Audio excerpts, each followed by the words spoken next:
Alô? Boa tarde. Tem alguém pulando aqui na porta?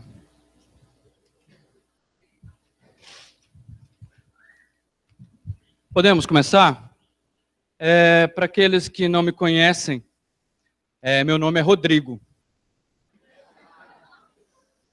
Os mais íntimos me chamam de mineiro. Ou alguma coisa assim, talvez ao contrário. A ideia da aula de hoje é tentar passar sobre essas questõezinhas do Enem, maravilhosas. Com certeza podia ter mais questões de biologia, menos questões de matemática. Mas aí vai para gosto, vai para gosto. Mas de qualquer maneira, gente, nossa parte, falando de maneira bem abrangente, bem geral, muito fácil, muito acessível. Nós tivemos no ano passado um vestibular, propriamente dito no Enem, né? Questões objetivas, pedindo matéria, sem muita coisa subjetiva para você pensar, deduzir alguma coisa. Então, bem mais a cara do vestibular, bem mais a nossa cara. Tudo bem? Podemos? A ideia aqui, eu separei essas duas questões que dizem respeito à botânica e ecologia. É uma área que aqui no cursinho nós trabalhamos juntos. E aqui nós temos as questões de zoologia e de fisiologia, também muito pedido no vestibular. Percebe que botânica, né? Eles têm receio de pedir muito para vocês. Bom, vamos acompanhar a questão, por favor? Vocês têm a prova, não tem? Questão 49.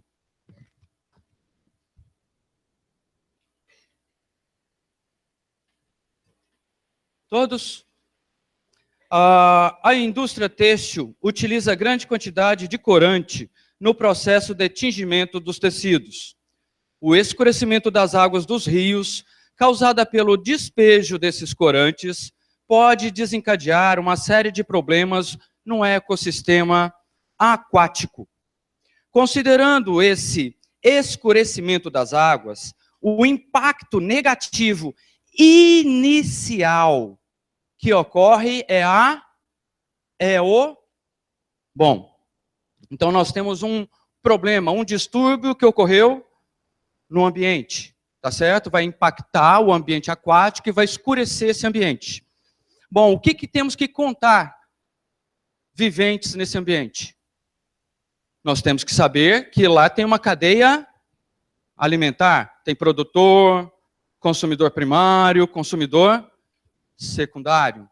Uma coisa que já sabemos de antemão é que para os produtores viverem, precisa de luz.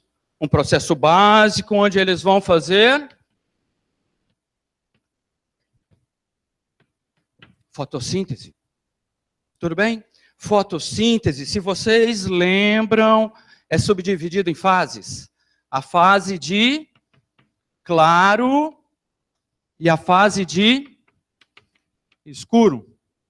Fotoquímica ou bioquímica, como queiram. E nesse processo, obviamente, a luz vai fazer uma função importante. Aqui na fase de claro, vai ter o quê? A entrada de água, vai ter luz solar, e vai ter mais um carreador, que é muito comum aqui nessa fase de claro. Lembra? É o NADP.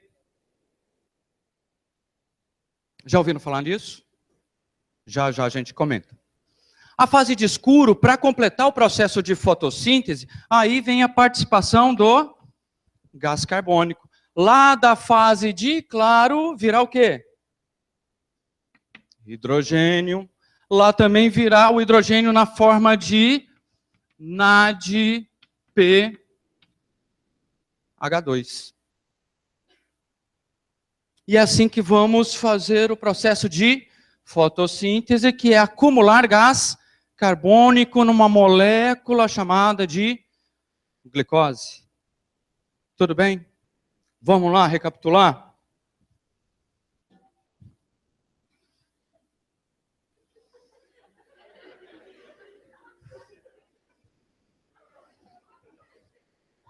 Você tá bem? Estão te pegando por trás.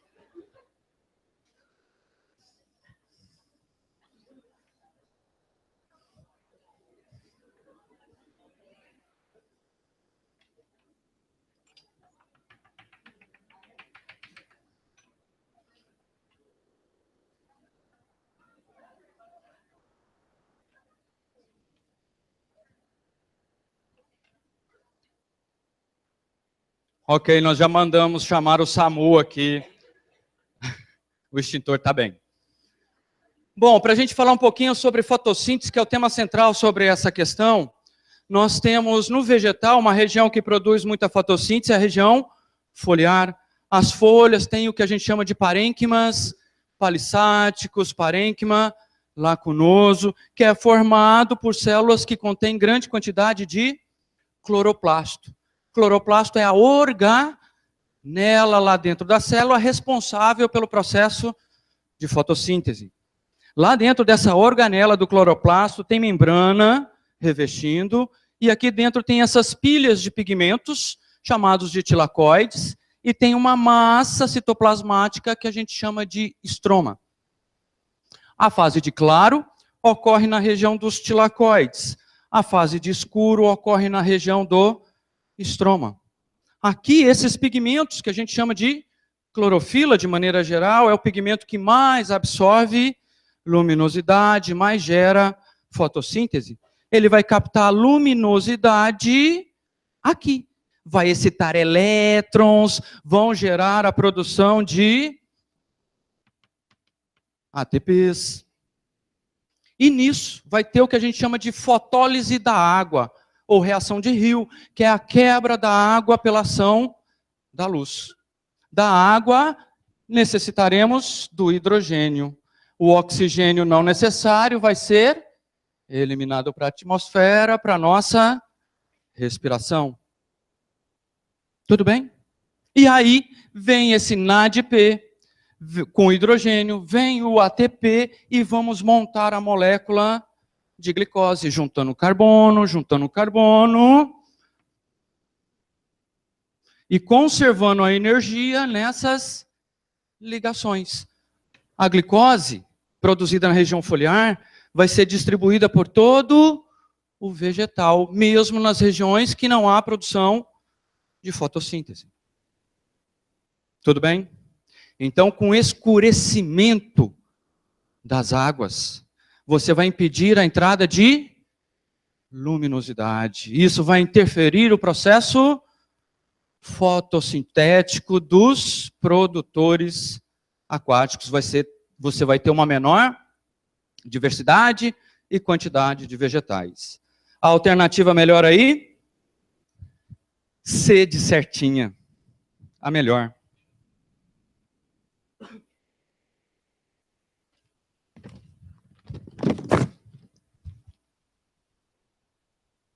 Tudo bem? Alguma dúvida? Então vamos lá. Questão número 87. Tudo bem de vocês irem para lá e para cá? É só uma folha virando, né?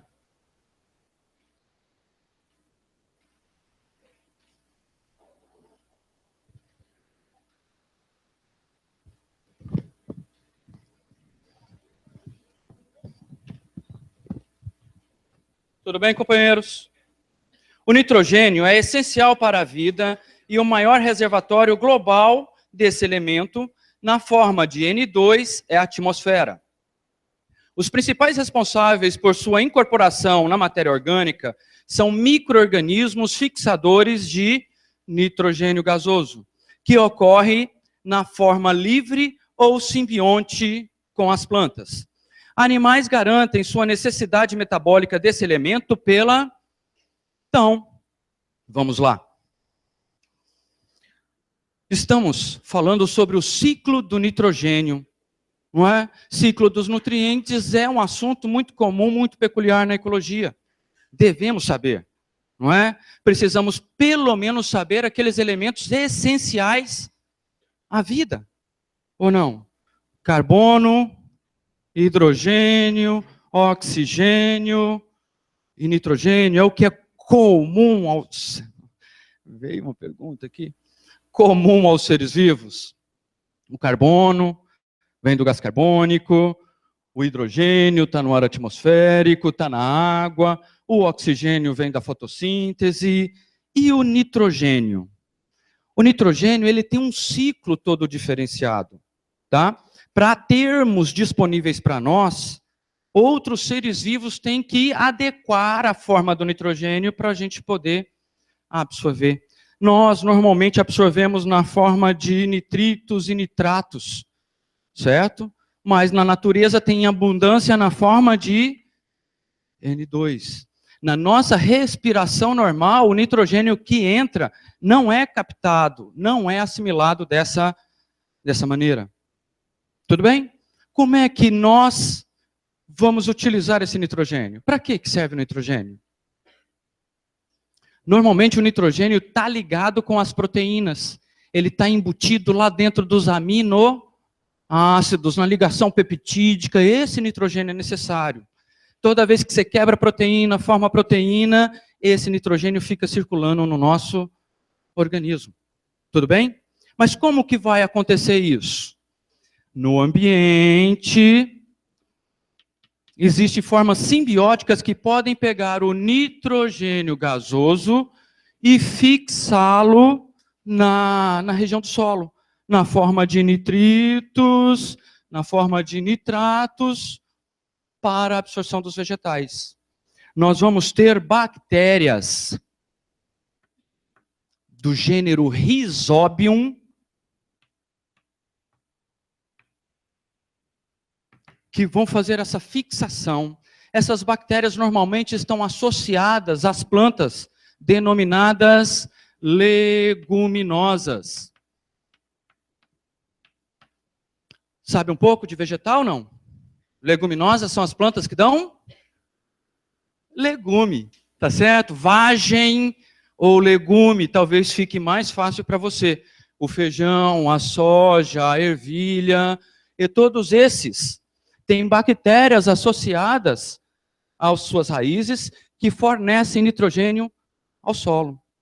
Quem vai pegar esse nitrogênio? As outras plantas, a cana de açúcar, as árvores, para constituir as suas proteínas.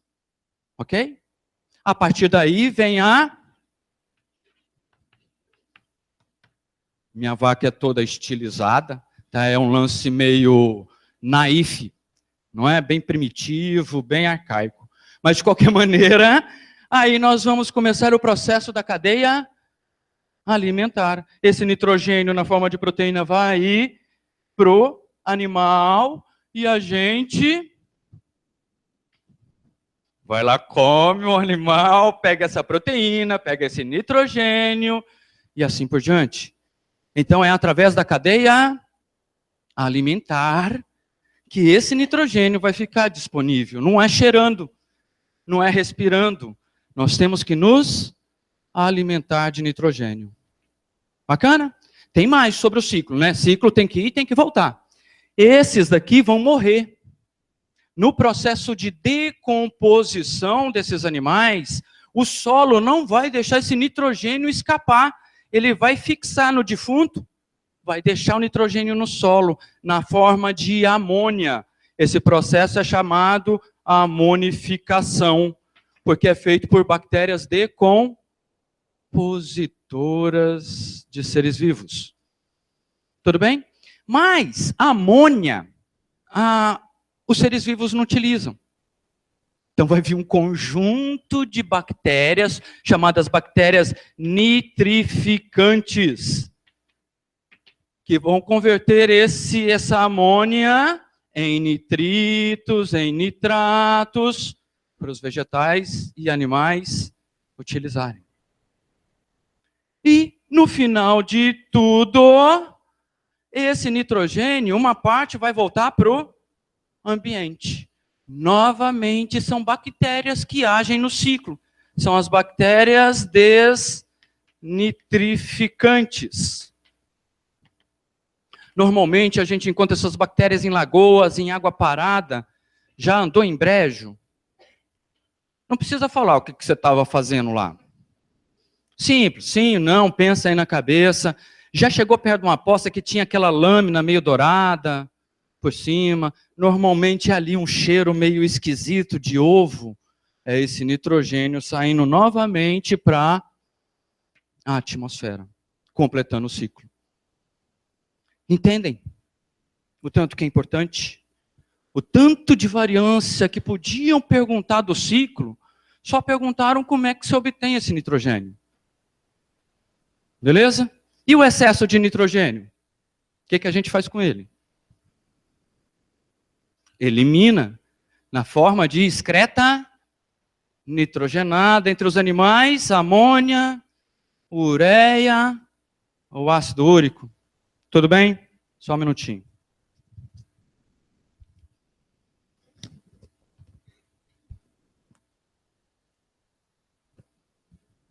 Estão pedindo para você cantar a música da fotossíntese. Semana que vem, talvez seja tudo musicado. Bacana, pessoal? Cadê minha folha? A alternativa da 87 é D de dado? Alguma dúvida? Fofídeos. Uma dica nessa área. Só caiu o tema central da botânica e da ecologia. Não é? Vamos focar nisso. Talvez, se você é daqueles que vai estudar em casa um pouquinho, talvez valha a pena passar sobre os frutos, né, que é uma estrutura importante para as angiospermas, que é o maior grupo de vegetais que encontramos. Na ecologia, talvez a própria cadeia alimentar, saber os tipos de cadeia, de pirâmides ecológicas. Sabe o que é isso? Não. Pirâmide de número, pirâmide de massa, pirâmide de energia. E as interações ecológicas? Mutualismo, protocooperação, comensalismo, parasitismo, competição, pode cair na forma de gráfico para você instituir que tipo de interação que está tendo. Os dois estão sendo beneficiados, um ganha, outro perde, os dois estão perdendo com essa relação. Lembram disso? Não? Beleza, quantas horas, por favor, só para eu não me perder? É até que horas? 2h15, né? Nossa, meu Deus do céu, vamos embora. Questão número 64, me toquei, já estou atrasado.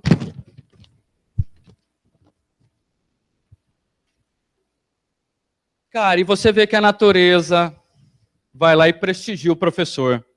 A questão 64 fala de anfíbios, os fofídeos. Os anfíbios representam o primeiro grupo de vertebrados. Ah, já chegaram aí? Não. Questão 64. Os anfíbios representam o primeiro grupo de vertebrados que, evolutivamente, conquistou o ambiente terrestre. Apesar disso, a sobrevivência do grupo ainda permanece restrita a ambientes úmidos ou aquáticos, devido à manutenção de algumas características fisiológicas relacionadas à água. Uma das características a que o texto se refere é a... Então vamos lá. Anfíbios. Lembram dos grupos? Não. As ordens que compõem a classe anfíbia. Anuros, urodelas, gimnotiona. É o grupo dos sapos, pererecas e rãs, o grupo da salamandra e o grupo das cobras cegas. Todos esses são chamados anfíbios. Eles são os primeiros que a gente chama de terrestres. Lembra disso? Não. Estamos em que grupo? Vertebrados. Peixes, anfíbios, répteis, aves e mamíferos. De maneira geral, esse grupo, ele pegou o anfíbio, que é o grupo de transição.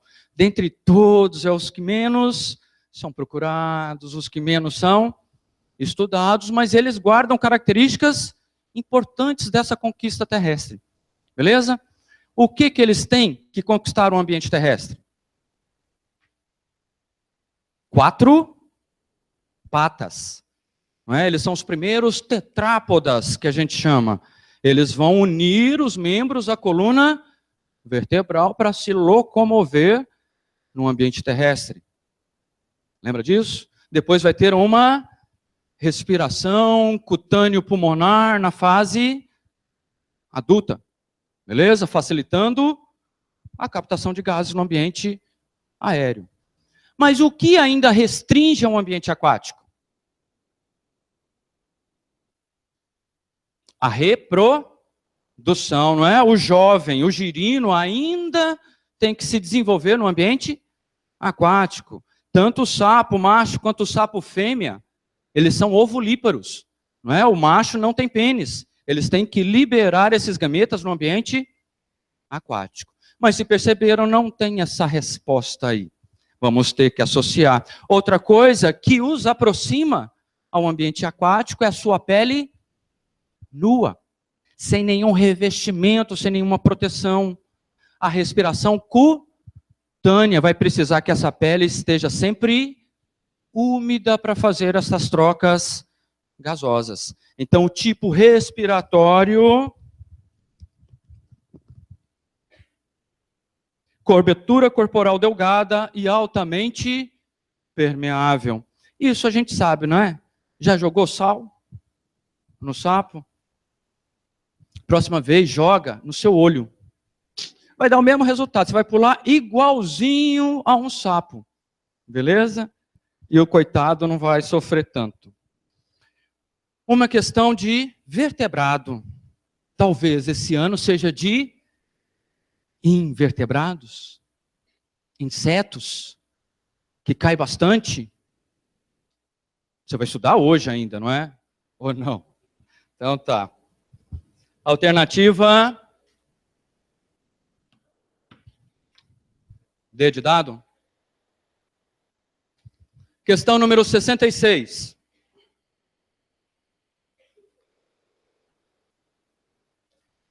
A definição de queimadura é bem ampla, porém, basicamente, é a lesão causada pela ação direta ou indireta, produzida pela transferência de calor para o corpo.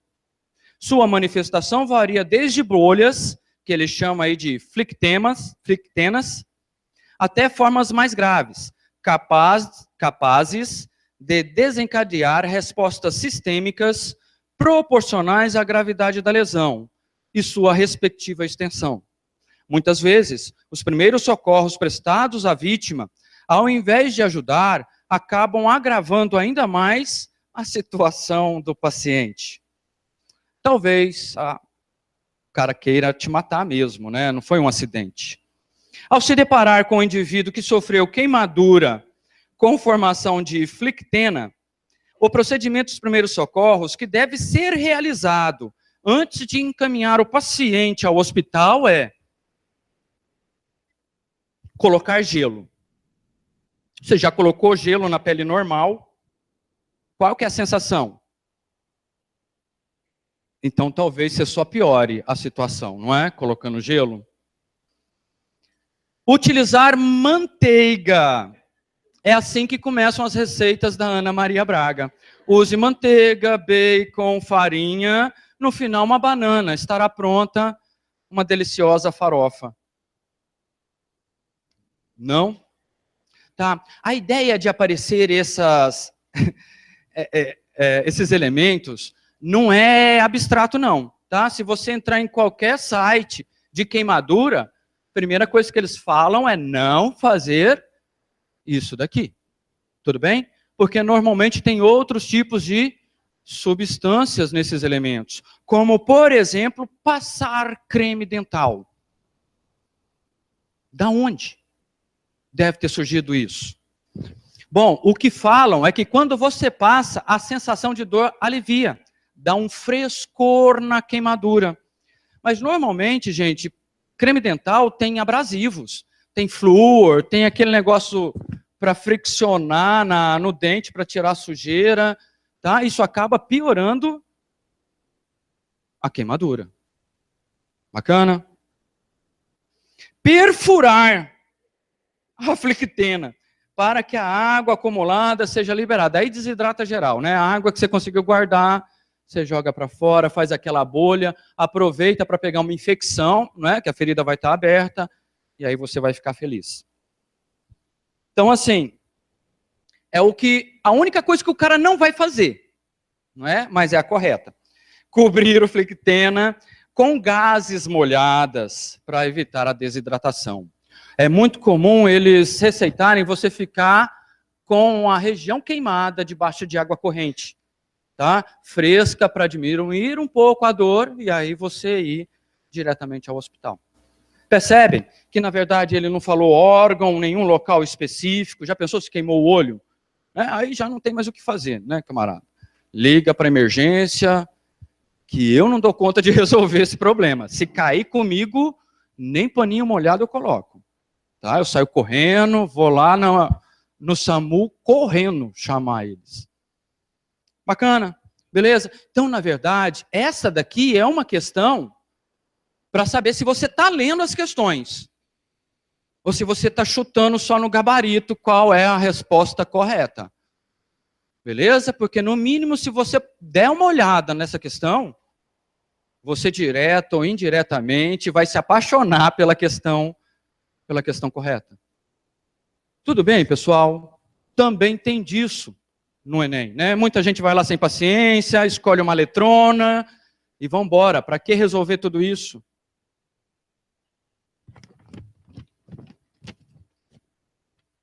Alternativa. Questão 78. Falando sobre doenças, camarada. Olha que coisa mais óbvia e mais lógica. Chegaram?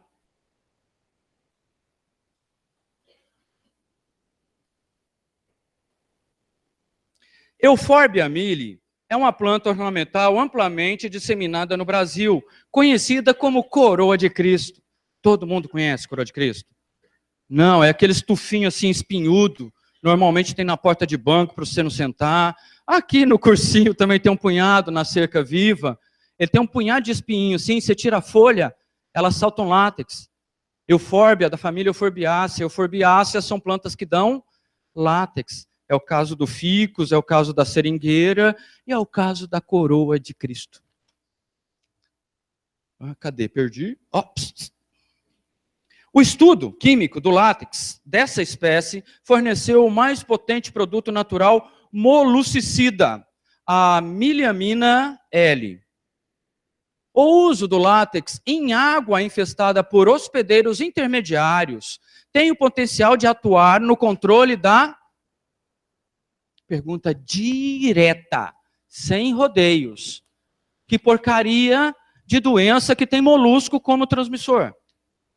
Esquistossomose, nadou, coçou, pegou um plateumintes, não é? Que a gente pega através de fezes contaminadas, vai cair no ambiente aquático. Uma larva entra nesse molusco chamado Bionfalaria, é um planorbídeo de água doce parada, lembram disso? Muito importante saber o hábitat específico do transmissor. Dali sai uma outra larva chamada cercária, e essa larva penetra na gente pela pele, causando coceira. Vai cair na corrente sanguínea e vai chegar no seu fígado, no sistema porta-hepático, nos vasinhos que abastecem o fígado. Vai causar o que a gente chama de barriga d'água. Lembram? Isso tem que saber. Muito simples, só quero a doença, a única que a gente viu, transmitida por moluscos. Beleza? Olha as outras doenças. Dengue. Bom, a dengue é um vírus, não é? E é transmitida pelo Aedes, um mosquito. Malária. Também um mosquito, o Anófeles, lembram? Mosquito prego. Elefantíase. Outro mosquito, Culex. Os três são da mesma família. Culex, Anófeles e Aedes. E depois a ascaridíase. Ascaris lumbricoides. Como é que a gente pega a lombriga? Lembra que eu comentava? Era hereditário? A gente já nasce com a lombriga? Não, é aquele hábito que a gente tem de comer cocô. Tá certo? Através de fezes contaminadas com ovos, a gente ingere os ovos. Nós mesmos colocamos na boca. Bacana? E somos contaminados com ovos de lombriga. Ela desenvolve na gente até chegar no intestino e causar o parasitismo. Bacana? Firmeza? Então essa daqui é a alternativa E de elefante. Questões sobre fisiologia humana. Questão 81. Normalmente, as células do organismo humano realizam a respiração aeróbica, na qual o consumo de uma molécula de glicose gera 38 ATPs. Contudo, em condições anaeróbicas, o consumo de uma molécula de glicose pelas células é capaz de gerar apenas 2 moléculas de ATP. Qual a curva representa o perfil do consumo de glicose para a manutenção da homeostase de uma célula que inicialmente está em uma condição anaeróbica e é submetida a um aumento gradual da concentração de oxigênio? Ô, louco! Resume para nós. Não tinha outras palavras? Então, tem. Qual que é essa curva? Você percebeu que aí no gráfico tem 5 curvas diferentes, estão numerados à direita. Qual dessas curvas representa o consumo de glicose numa célula que antes estava sem oxigênio e depois começou a receber oxigênio gradual, sabendo que de maneira anaeróbica ela produz menos ATPs.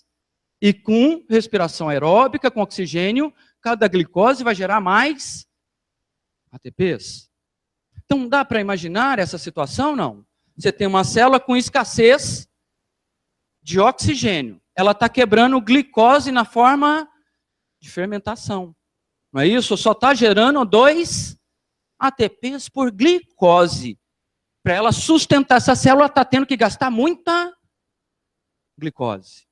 E ela vai conseguir no oxigênio. Com oxigênio, em vez de 2, ela produz 38. Ela pode gastar menos glicose, não é? Porque ela gera mais energia, ela vai ficar mais econômica na glicose. Sabendo disso, qual o gráfico que você escolhe? De maneira anaeróbica, eu estou consumindo grande quantidade de glicose. Quanto mais oxigênio, menos glicose eu vou precisando para manter a célula. Dá para entender isso, gente? Beleza? Isso, na verdade, tem a ver com respiração celular. No meu caso, tem a ver com a nossa musculatura. Nossa musculatura faz ao contrário, né? Ela vai perdendo oxigênio na atividade física. Então, nós vamos consumindo cada vez mais glicose para manter o esforço físico adequado. Bacana. A alternativa I, qual que a gente escolheu? 5. Alternativa E de elefante.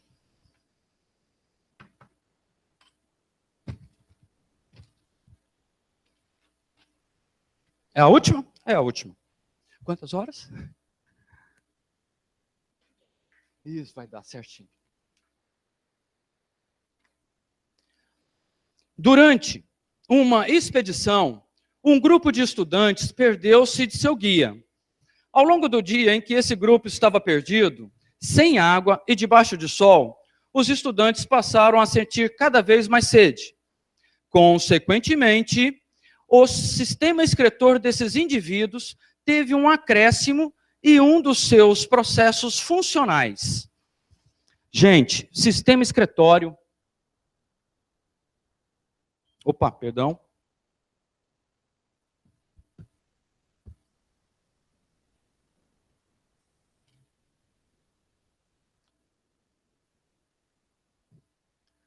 Nosso sistema excretor é formado por um par de rins, um par de ureteres, uma bexiga e a uretra para eliminar a excreta nitrogenada para o meio externo.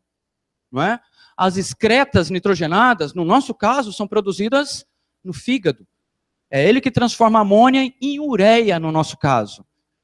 Depois cai na corrente sanguínea, o rim vai filtrar essas excretas, diluir em água, que é o que a gente chama de urina, e eliminar para o meio externo. Então, o que nós vamos ter que fazer? Um controle de substâncias lá na corrente sanguínea. Dá para entender? Porque o rim vai controlar a quantidade de substâncias que estão lá dentro do rim funcionando. Se ele está mais concentrado o sangue, se eles estão mais diluídos no sistema circulatório. Quando você está com sede, você está transpirando muito e ingerindo menos quantidade de líquido. Isso lá no rim vai dar um problema. Não é isso? Nós não temos água. Lá na corrente sanguínea também dá um problema, não dá? Sem água, tudo parece mais concentrado. Tem mais substâncias no meio do ponto de vista da célula.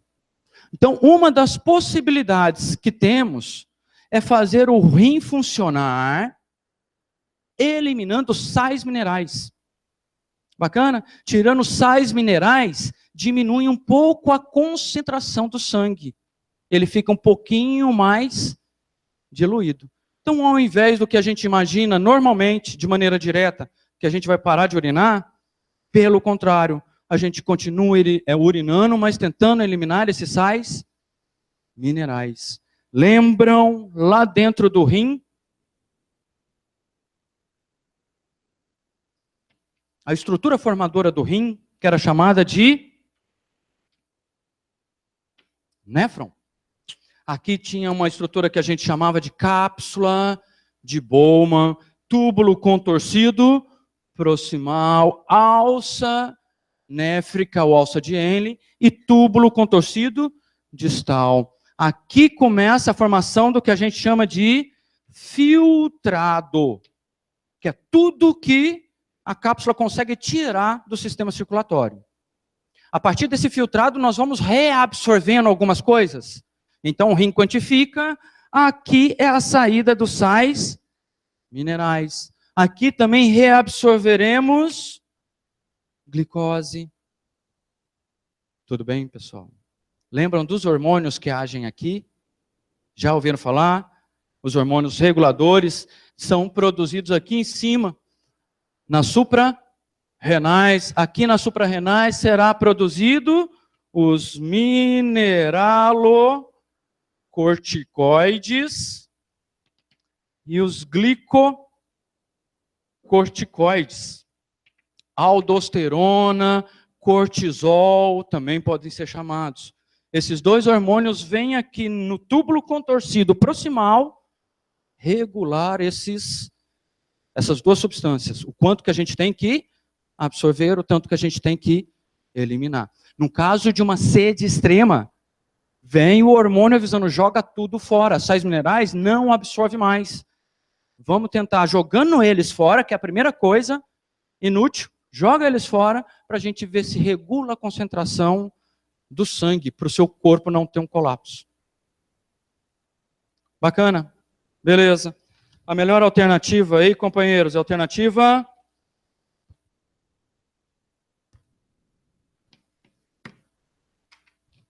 D de dado.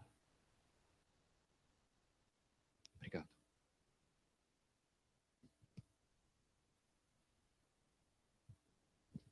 Vai ter história hoje? É hoje que é história? Vai.